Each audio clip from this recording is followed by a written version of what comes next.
had to pitch it 3 times before the editorial Bait Din saw the now legendary cheese sandwich photos on social media and decided it was go time.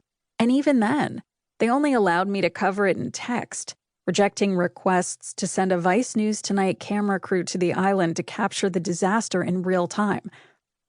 Luckily, between the Fyre organizers' own cameras and the hundreds of tech-savvy millennials stranded in the gravel pit, there was plenty of footage to go around.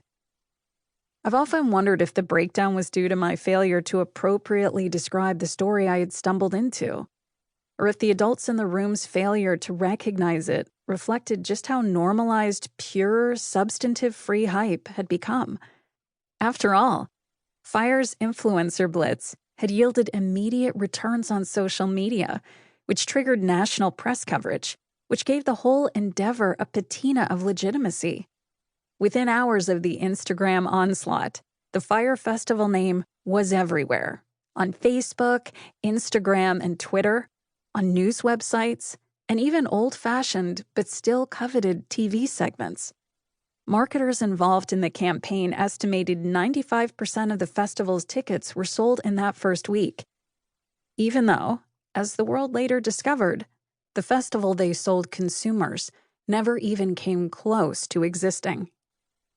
As we all know now, that divide between Instagram and reality resulted in the Lord of the Flies-esque chaos seen round the world, as hundreds of well-heeled millennials were trapped in the Bahamas with not much more than a wet mattress and an Instagram story to show for the thousands of dollars they'd invested in the experience.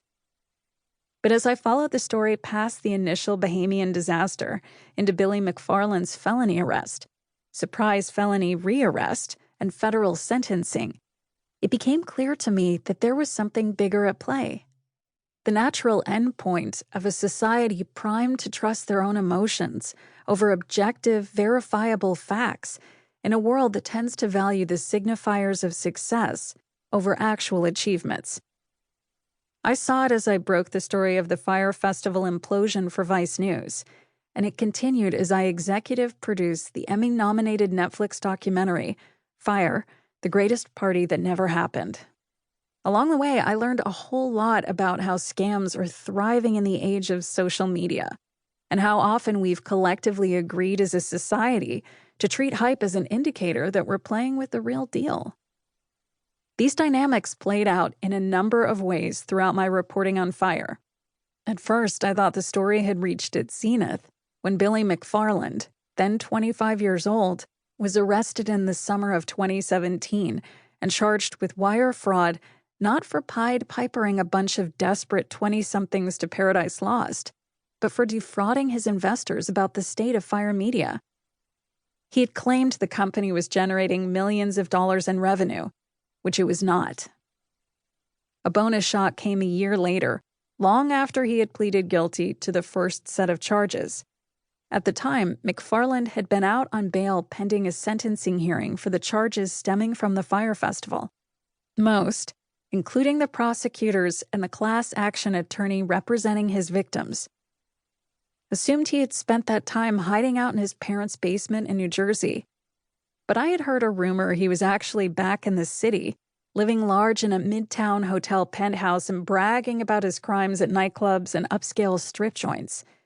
In any event, he definitely wasn't sitting at home thinking about what he had done wrong.